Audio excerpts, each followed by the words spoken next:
పాలస్తీనాకు ప్రపంచవ్యాప్తంగా మద్దతు పెరుగుతోంది. తాజాగా పాలస్తీనాను ప్రత్యేక దేశంగా గుర్తిస్తామని కెనడా ప్రకటించింది. కెనడా ప్రధాని మార్క్ కార్నీ ఈ విషయమై ఒక అధికారిక ప్రకటన చేశారు. ఇటీవల బ్రిటన్ కూడా ఇదే విషయం వెల్లడించింది. అంతకుముందు పాలస్తీనాను తాము ప్రత్యేక దేశంగా గుర్తిస్తామని ఫ్రాన్స్ అధ్యక్షుడు మెక్రాన్ పేర్కొన్నారు. దీంతో ఇజ్రాయెల్ పరిస్థితి ఇరుకున పడ్డట్లయింది.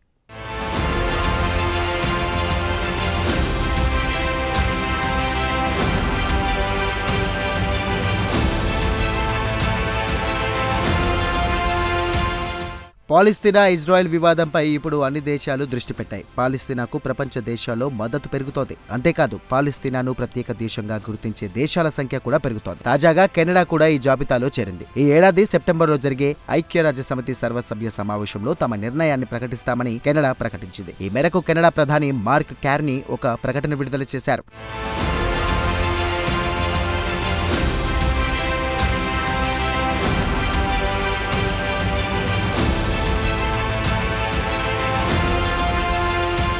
పాలస్తీనా ఇజ్రాయెల్ వివాదం ఇప్పటిది కాదు. ఈ వివాదానికి కొన్ని దశాబ్దాల చరిత్ర ఉంది. అయితే ఇప్పటి వరకు ఈ వివాదం పరిష్కారానికి నోచుకోలేదు. ఈ నేపథ్యంలో రెండు దేశాల సిద్ధాంతమే వివాదానికి ఉన్న ఏకైక పరిష్కారమని కెనడా ప్రధాని మార్క్ కార్నీ ప్రకటించారు. ఈ సందర్భంగా గాజా వాసుల పట్ల ఇజ్రాయెల్ వ్యవహరిస్తున్నటువంటి తీరును ఆయన ఎండగట్టారు. తిండి లేక వేలాది మంది గాజా వాసులు అల్లాడుతుంటే ఇజ్రాయెల్ బలగాలు వారిపై దాడులు చేస్తున్నాయని మార్క్ కార్నీ మండిపడ్డారు. గాజా ప్రాంతం ఇవాల్టి రోజున వల్లకాడులా మారిందంటే అందుకు ఇజ్రాయెల్ దేశమే బాధ్యత వహించాలని మార్క్ కార్నీ పేర్కొన్నారు. అయితే తమ ఆధీనంలో ఉన్న ఇజ్రాయెల్ బందీలను హమాస్ ఉగ్రవాద సంస్థన వెంటనే విడుదల చేయాలని మార్క్ కార్నీ డిమాండ్ చేశారు. గాజా పరిస్థితులకు బందీల విడుదలలో జరుగుతున్న జాప్యం ఒక కారణంగా మారిందన్నారు మార్క్ కార్నీ.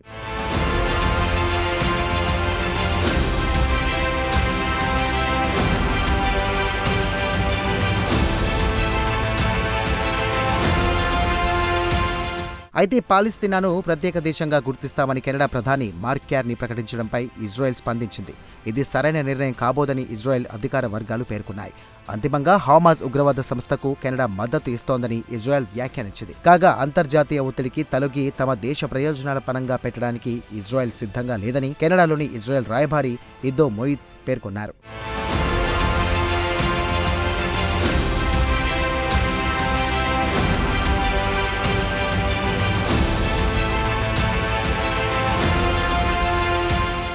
కాగా ఇటీవల బ్రిటన్ కూడా పాలస్తీనాకు అండగా నిలిచింది. గాజాపై దాదాపు 2 సంవత్సరాలు కొనసాగుతున్న ఇజ్రాయెల్ దాడులకు వెంటనే ఫుల్ స్టాప్ పడాల్సిన అవసరం ఉందని బ్రిటన్ అభిప్రాయపడింది. ఇందుకు కాల్పుల విరమణే అసలు పరిష్కారమని బ్రిటన్ పేర్కొంది.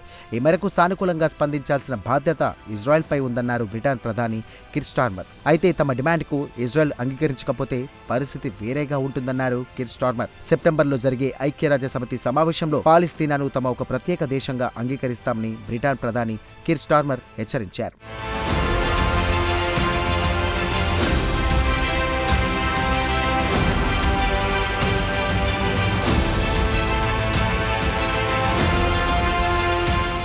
ఇటీవల బ్రిటన్ కేబినెట్ సమావేశం జరిగింది. ఈ సమావేశంలో పాలస్తీనా వివాదం తెరమీదకు వచ్చింది. దీంతో పాలస్తీనా వివాదంపై బ్రిటన్ వైఖరిని కిర్ స్టార్మర్ బయటపెట్టారు. పాలస్తీనాకు బ్రిటన్ అండగా ఉంటుందని కిర్ స్టార్మర్ వెల్లడించారు. ముందుగా కాల్పుల విరమణ జరగాల్సిన అవసరం ఉందని ఆయన చెప్పారు. ఇటీవల బ్రిటన్ కేబినెట్ సమావేశం జరిగింది. ఈ సమావేశంలో పాలస్తీనా వివాదం తెరమీదకు వచ్చింది. దీంతో పాలస్తీనా వివాదంపై బ్రిటన్ వైఖరిని కిర్ స్టార్మర్ బయటపెట్టారు. పాలస్తీనాకు బ్రిటన్ అండగా ఉంటుందని కిర్ స్టార్మర్ వెల్లడించారు. ముందుగా కాల్పుల విరమణ జరగాల్సిన అవసరం ఉందని ఆయన చెప్పారు. అలాగే గాజా వాసులకు అవసరమైన ఆహార పదార్థాల సరఫరా సరిగ్గా జరగాలని పేర్కొన్నారు. తిండి లేక గాజా వాసులు పిట్టల్లా రాలిపోతున్నారని కిర్ స్టార్మర్ ఆవేదన వ్యక్తం చేశారు.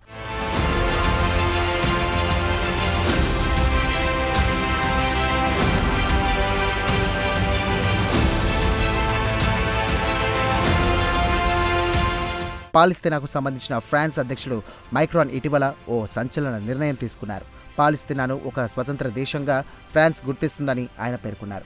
గాజాపై ఇజ్రాయెల్ ఇటీవల దాడులు తీవ్రత పెంచిన నేపథ్యంలో ఫ్రాన్స్ అధ్యక్షుడు మేక్రాన్ ఈ కీలక ప్రకటన చేశారు. కాగా మేక్రాన్ నిర్ణయాన్ని పాలస్తీనా అథారిటీ స్వాగతించింది. అంతర్జాతీయ చట్టాలపై ఫ్రాన్స్ దేశానికి ఉన్న నిబద్ధతను మేక్రాన్ ప్రకటన ప్రతిబింబిస్తుందని పాలస్తీనా అథారిటీ పేర్కొంది. కాగా మేక్రాన్ చేసిన ప్రకటన అంతర్జాతీయంగా దుమారం రేపింది.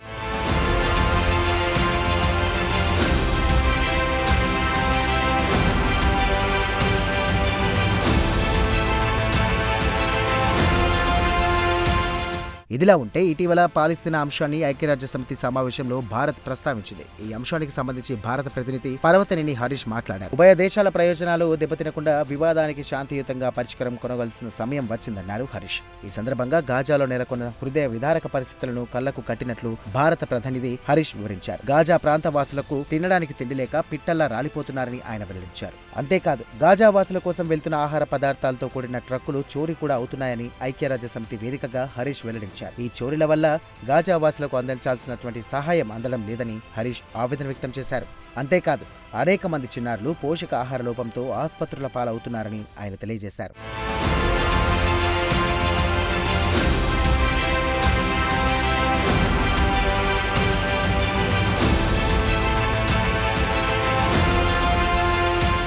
మొత్తం మీద పాలస్తీనా ఇజ్రాయెల్ మధ్య శాంతియుత వాతావరణం నెలకొనాలన్నదే భారత్ అభిమతమని హరీష్ పేర్కొన్నారు. శాంతియుత వాతావరణం నెలకొల్పడానికి ప్రపంచ దేశాలన్నీ చొరవ చూపాల్సిన సమయం వచ్చిందన్నారు. యుద్ధాలు, దాడులతో ఏ సమస్య లేదా వివాదం పరిష్కారం కాదని భారత్ కుండబద్దలు కొట్టింది. ఇది ఏమైనా పాలస్తీనాకు క్రమక్రమంగా అంతర్జాతీయ సమాజం నుంచి మద్దతు పెరుగుతుందన్నది వాస్తవం.